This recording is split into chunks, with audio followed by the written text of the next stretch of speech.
Parfait, d'accord, merci beaucoup. Barakallahu fikoum, merci de me donner cette opportunité de m'adresser à des professeurs et à des médecins.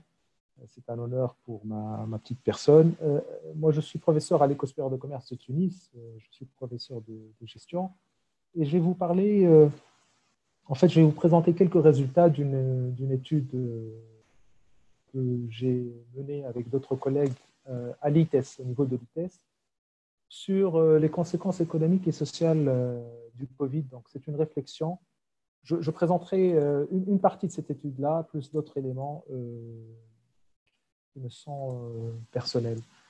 En fait, dans ce que j'ai entendu, il y a beaucoup de choses qui vont revenir parce que vous savez, ce qui caractérise cette situation, cette crise, c'est que justement, c'est une crise, comme je vais le dire, c'est une crise globale, générale, donc, où les aspects économiques ne peuvent pas être séparés des questions éthiques, épidémiologiques, biologiques, politiques, etc. Donc, mais rapidement, nous vivons aujourd'hui, d'un point de vue économique, une situation inédite, avec cette incertitude radicale, inédite parce que même la crise de 29, vous savez, les économistes, leur référence en général, c'est la crise de 29, et puis ensuite, ils vont vous parler de la crise de 2008, mais aussi bien la crise de 29 que la crise de 2008 n'ont pas été du même type, on va dire. On verra après le coût de tout cela, mais en tout cas, ce n'est pas, qualitativement, ce n'est pas le même type de crise. Nous vivons aujourd'hui une crise systémique parce qu'elle touche à plusieurs registres de la vie, je viens de le dire, biologique, économique, psychologique, politique et même éthique, parce que pour plusieurs médecins, des questions éthiques se posent, et la politique, fondamentalement, c'est des choix, donc c'est une éthique. C'est une crise également systémique parce qu'elle est générale, elle touche toutes les catégories sociales et tous les pays, sans distinction. Donc, il ne s'agit pas, par exemple, d'une crise qui toucherait des capitalistes ou des rentiers ou des financiers ou des banquiers. Ça touche tout le monde, sans discernement. C'est une crise exogène. Contrairement aux autres crises, notamment celle de 2008, quand on dit exogène, c'est-à-dire exogène par rapport au fonctionnement des marchés. La crise de 2008, par exemple, la crise internationale de 2008, ou la crise de 29, elle était liée à la logique de fonctionnement du marché, notamment le recours à l'endettement.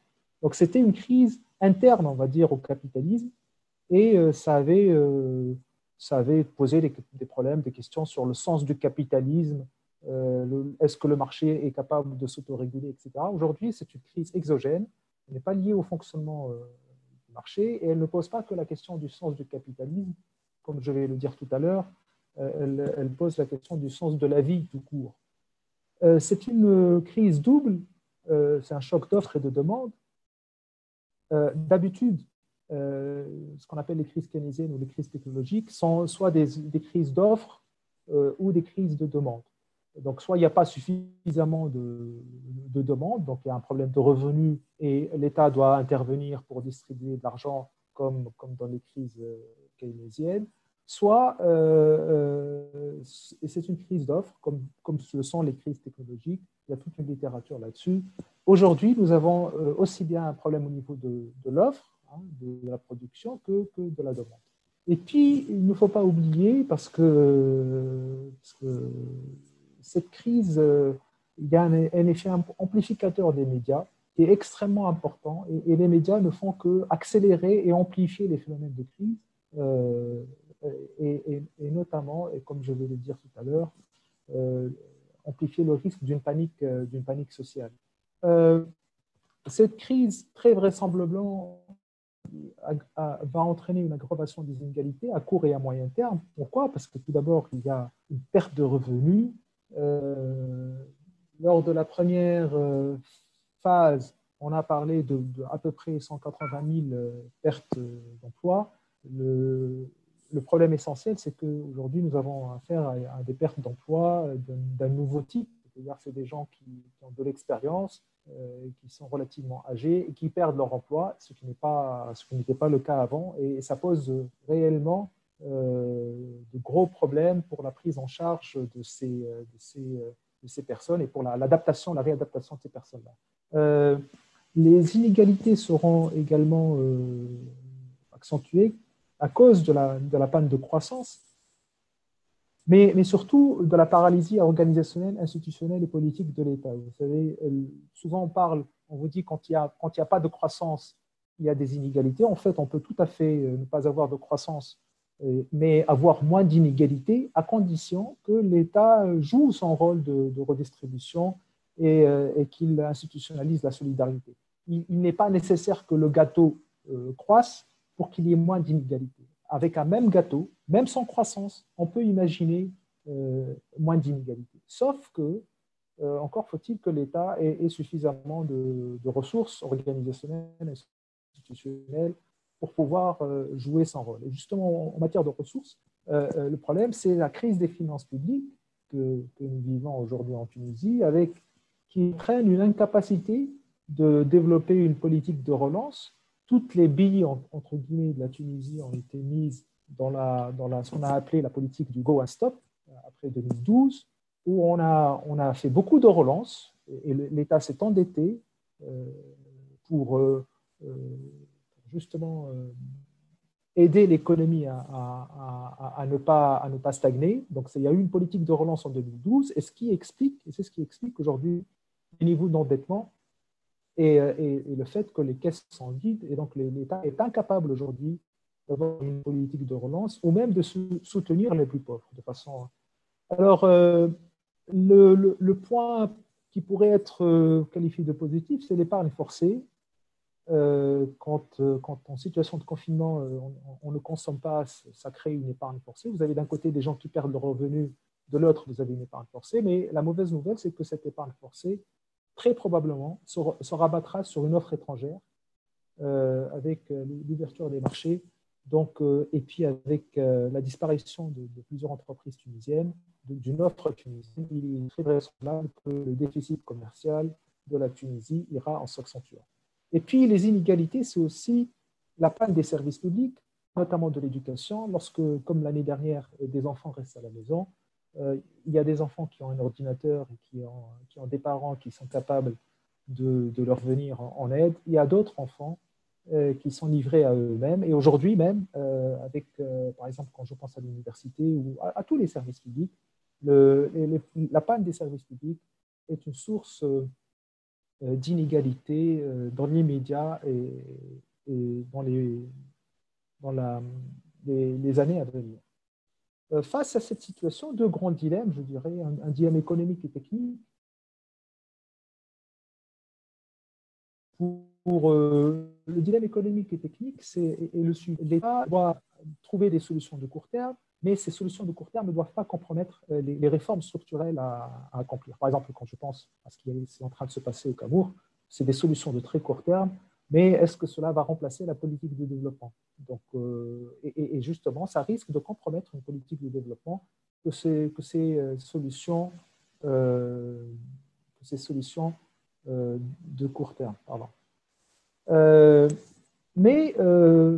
Et ce compromis entre le court et le moyen et long terme est encore plus compliqué par le fait que souvent, si vous n'apportez pas tout de suite les ressources nécessaires, eh ben, vous allez être obligé dans quelques années d'apporter 10, 15, 20 fois plus de ressources pour résoudre les mêmes problèmes. Parce que si vous n'intervenez pas tout de suite, par exemple, face au problème du chômage, si vous intervenez tout de suite, ça peut vous coûter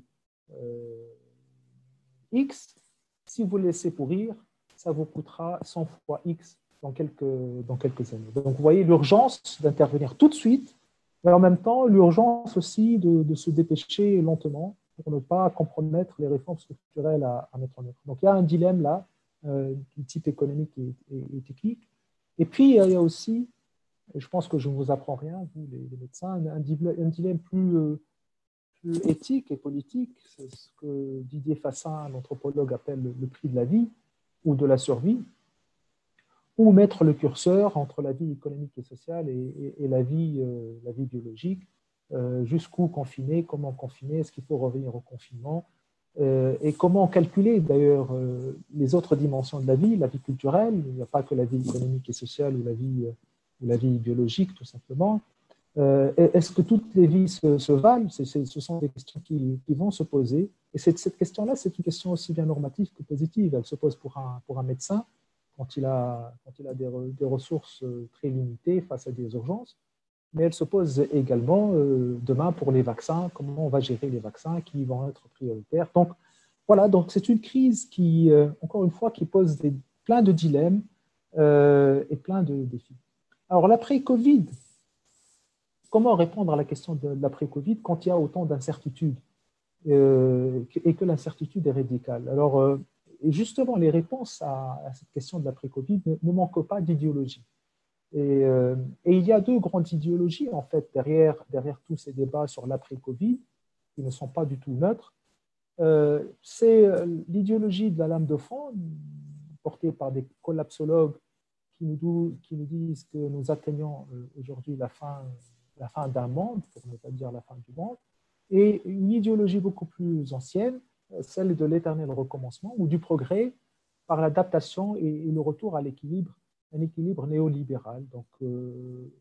Donc passé, il n'y a rien à voir, on trouvera le vaccin et on pourra revenir à nos façons de faire, de consommer, de produire, avec une petite sélection entre guillemets naturelle qui nous permettra de progresser en tant qu'humain. Alors, des évolutions économiques prévisibles. Tout d'abord, tout le monde en parle et on le voit, l'accélération des transitions, la transition numérique qui pose des questions. Est-ce que l'usage du numérique se fera au service des citoyens pour leur faciliter la vie, pour les aider, pour les accompagner, ou est-ce que l'usage du numérique sera tout simplement un meilleur contrôle, donc vous savez, d'autres formes de gouvernance numérique. Et donc, il y aura une transition numérique, on la vit, mais quel est le sens de cette transition? La question de la transition écologique qui va certainement s'accélérer, mais qui pose également un certain nombre de dilemmes et de questions. Pour certains, on va vous dire qu'il faudrait, pour assurer la transition écologique, il faudrait arrêter la croissance, voire ralentir la croissance. Pour d'autres, on va vous dire, oui, mais si vous arrêtez la croissance, comment vous allez financer la transition écologique? Parce que la transition écologique, ce n'est pas gratuit, ça coûte cher, il faut des investissements. Et pour financer les investissements, il faudrait faire tout sauf de la transition écologique. Donc, vous voyez le piège, en quelque sorte. Si vous voulez financer la transition écologique, vous devez produire plus en utilisant les mêmes systèmes de production. Une transition probablement scientifique et technologique avec l'accélération de la convergence des nano, bio, info, etc. cognitifs dans le cadre de cette idéologie des transhumanistes qui va conduire à une naturalisation des inégalités. Demain, il y aura des gens qui pourront profiter de cette convergence des technologies et d'autres qui seront naturellement, entre guillemets, en dehors de cette convergence qui est portée par le courant transhumaniste. D'autres évolutions économiques prévisibles, c'est la transformation sectorielle. Il est certain que nous ne reviendrons pas au tourisme d'avant, il est certain, donc il faudra à un certain moment faire le deuil. Dans notre rapport à l'ITES, nous parlons beaucoup de ces aspects-là de deuil aussi, hein, même si on est des économistes, mais ça nous concerne. Il y aura des secteurs pour lesquels il faudra faire le deuil, ou en tout cas où il y aura des transformations radicales, structurelles, le tourisme notamment pour la Tunisie, et cela pose une question extrêmement importante, que faire du capital humain et comment assurer une reconversion de tout ce personnel. Tout d'abord, il y a un savoir-faire dans le tourisme, et un savoir-faire accumulé, comme vous parlez de tous les métiers liés au tourisme. Donc, il ne faudrait pas que ce savoir-faire, que ce capital humain, du jour au lendemain, soit perdu, mais il faut aussi assurer une reconversion D'où, je pense, un très grand chantier pour demain, un ministère de la formation professionnelle et de la reconversion professionnelle. Comme vous le savez, nous avons laissé tomber le ministère de la formation professionnelle dans le gouvernement actuel. Des transformations concerneront également non seulement les secteurs, mais aussi les chaînes de valeur, notamment à cause des problèmes de transport. Certains parlent de la fin des délocalisations, un retour vers l'économie de proximité. L'économie de proximité, ce n'est pas uniquement la distance physique, c'est aussi la distance psychologique et la question de la logistique. La Tunisie pourrait avoir des atouts dans ce retour, dans cette fin des délocalisations, à condition d'assurer au niveau de la logistique et de la distance psychologique.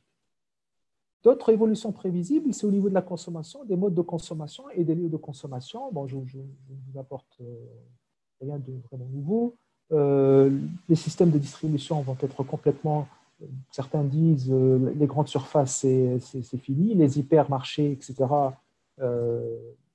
Même si la fonction première des hypermarchés, ce n'est pas forcément la consommation. Vous savez, en Tunisie, quand on va dans un hypermarché, ce n'est pas forcément pour acheter, mais c'est aussi une activité quelque part culturelle, c'est la climatisation, c'est une sortie, il n'y a pas de parc, il n'y a pas de jardin. Donc, pour sortir, on va dans un hypermarché, une grande surface. Mais le rôle de la grande distribution, en tout cas, et là aussi, c'est un secteur qui risque d'être transformé de façon structurelle avec un capital humain et un savoir-faire qu'il va falloir redéployer. Le travail, notamment le télétravail, nous aurons besoin d'un cadre juridique sérieux pour le télétravail. Nous aurons besoin également d'une infrastructure sérieuse pour le télétravail. Et en tout cas, le travail demain posera de nouvelles questions, notamment la question de l'engagement, la flexibilité, l'autonomie ou la précarité et les nouvelles formes de stress liées au travail. Enfin, l'investissement, il est certain que les États devront prendre leurs responsabilités. On ne pourra pas demander au secteur privé, dans cette phase ou même après le Covid, on ne sait pas comment sera l'après-Covid, mais on ne pourra pas vraiment compter sur